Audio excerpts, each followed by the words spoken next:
시청자 여러분 안녕하십니까? 헬로티비 뉴스입니다. 지난해 12월 24일 크리스마스 이브죠. 광양제철소에서 발생한 두 번의 폭발 기억하실 겁니다.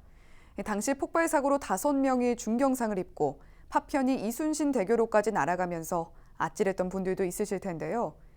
1년도 채 되지 않아 또다시 폭발 사고가 났습니다. 이번 사고로 근로자 3명이 안타까운 목숨을 잃었는데요. 해마다 화재나 폭발 등 대형 사고가 일어나지만 안전대책 마련은 미비하다는 지적이 잇따르고 있습니다. 김신혜 기자가 취재했습니다. 검은 연기가 하늘 높이 치솟습니다. 24일 광양제철소 제1고로에서 폭발 사고가 난 뒤 인근에서 찍은 영상입니다. 이 사고로 포스코 직원 1명과 협력업체 직원 2명 등 작업자 3명이 숨졌습니다.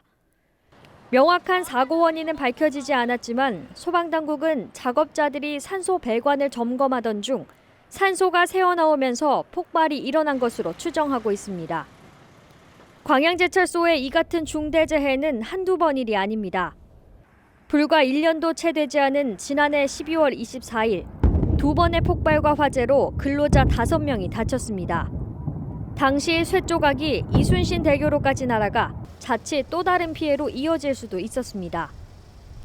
그해 7월 1일에는 변전소 차단기 수리 작업 중에 정전이 발생하고 제1코크스 공장 안전 밸브가 열리면서 1시간 동안 불꽃과 연기가 하늘로 치솟기도 했습니다. 또 6월 1일 오전 니켈 추출 설비 공장에서 발생한 폭발 사고로는 1명이 숨지고 1명이 다쳤습니다. 이외에도 추락, 크레인 버킷 협착 등으로 해마다 노동자들이 목숨을 잃었습니다. 잇따른 사고에 금속노조 광주 전남지부는 원인 규명과 책임자 처벌을 요구하는 기자회견을 열었습니다. 사무실에 제가 앉아 업무를 보고 있었습니다.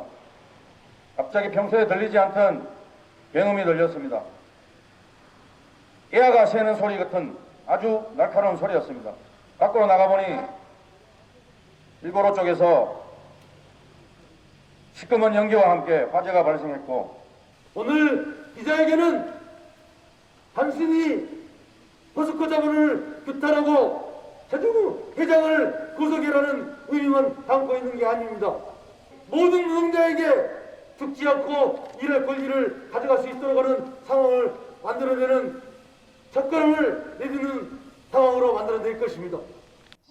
2번 다시 이 같은 기자회견이 없었으면 좋겠다는 호소의 목소리도 나왔습니다. 아침에 출근을 할 때는 가족들에게 잘 다녀오겠노라 인사를 하고 아마 집을 나섰을 것입니다. 하지만 이 3명의 노동자는 집으로 돌아가지 못하고 현장에서 사망하고 말았습니다.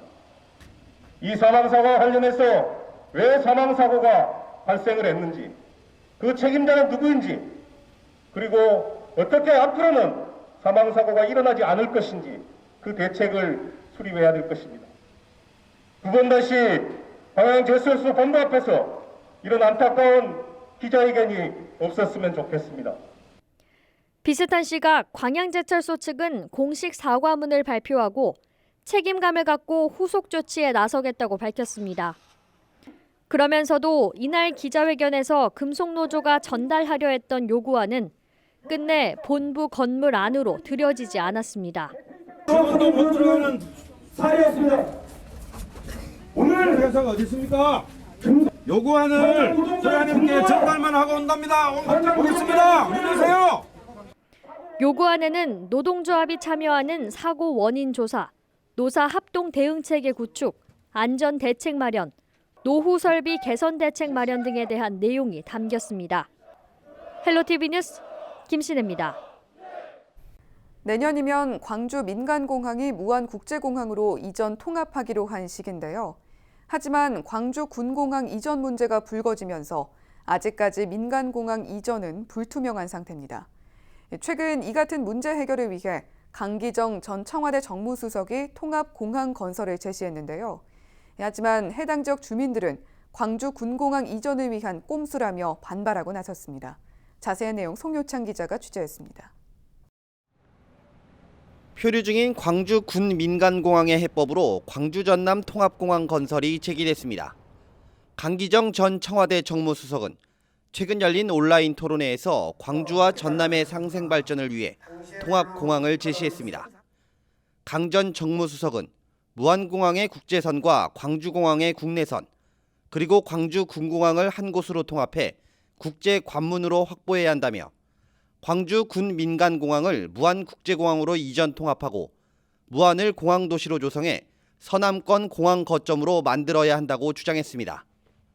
이를 위해 군 민간공항 동시 이전과 국내선 국제선 통합, 군공항 규모를 현재 국방부 계획 대비 0.7배 축소된 수준으로 유지하고 국방부 계획보다 7배 넓은 완충지대를 조성해 소음 피해를 최소화해야 한다고 제안했습니다.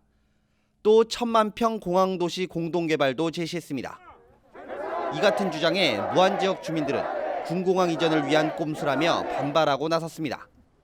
우리가 군민으로서 도저히 납득하기도 어렵고 우리가 받아줄 수도 없고, 특히 우리 무안 군민들은 군공항을 아다시피 결사적으로 반대하는 입장이 있는데, 강기정 우리 정무수석께서 자기적 정치적인 야망으로 발표에 대해서 매우 불쾌하게 생각하며, 여기에 최근 민간공항의 무안공항 이전과 관련해 군공항 이전 없이는 민간공항을 보낼 수 없다는 광주 시민들의 여론까지 나오고 있어 더욱 반발할 수밖에 없는 상황. 특히 민간공항 통합을 대비해 무안국제공항 활주로 연장 사업과 공항시설 개선 사업, KTX 호남 고속철도 무안공항 경유에 2조 5천억 원이 넘는 예산까지 투입되고 있는데, 광주시와 국토교통부의 지지부진한 태도로 통합이 결렬되는 것을 우려하고 있습니다. 무안 지역 주민들은 민간공항 통합 약속 이행은 물론 군공항 이전 반대 시위를 지속적으로 펼칠 계획입니다. 헬로티비 뉴스 송희창입니다.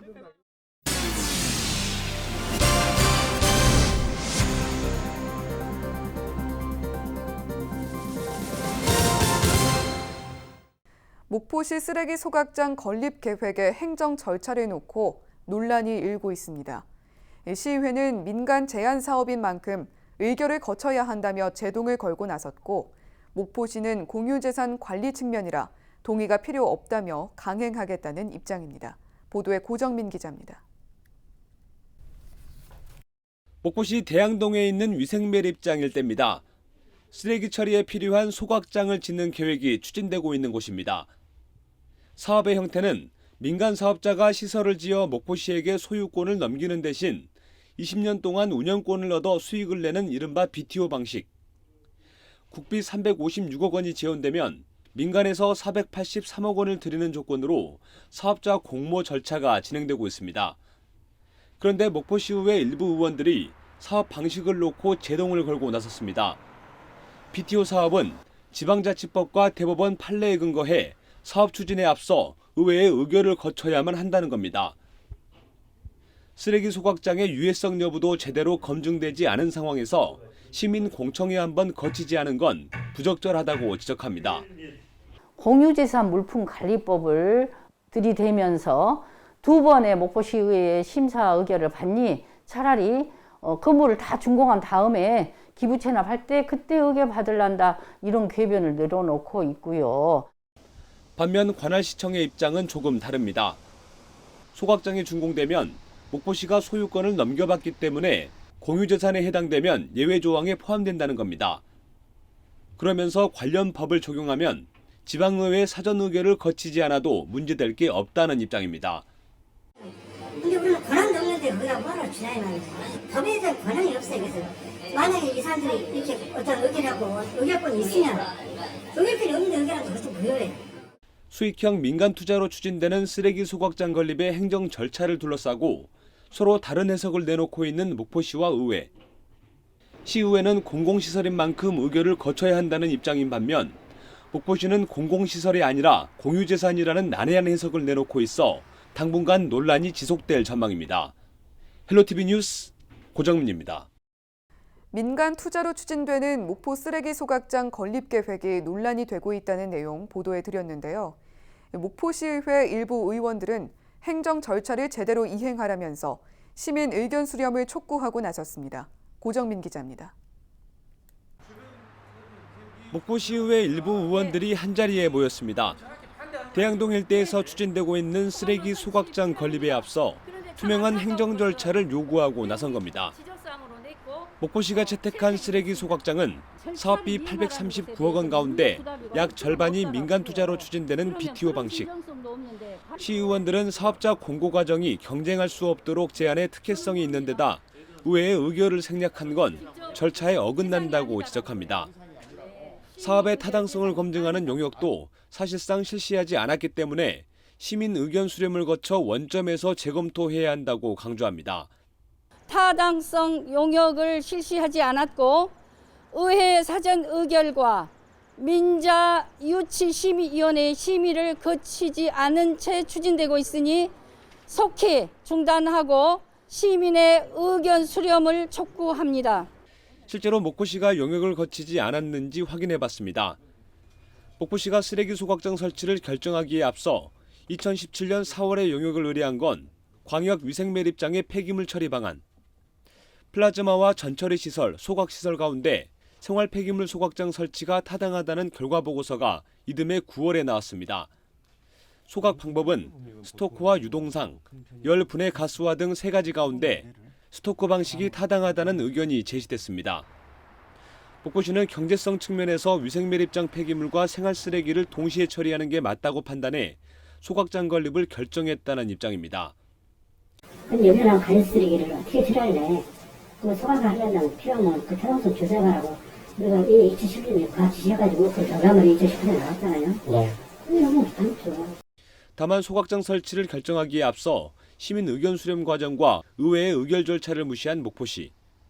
논란이 확산되고 있는데도 공청회를 통해 찬반 의견을 묻기보다 설명회로 대체하겠다는 일방적인 태도로 일관하고 있습니다. 헬로티비 뉴스 고정민입니다.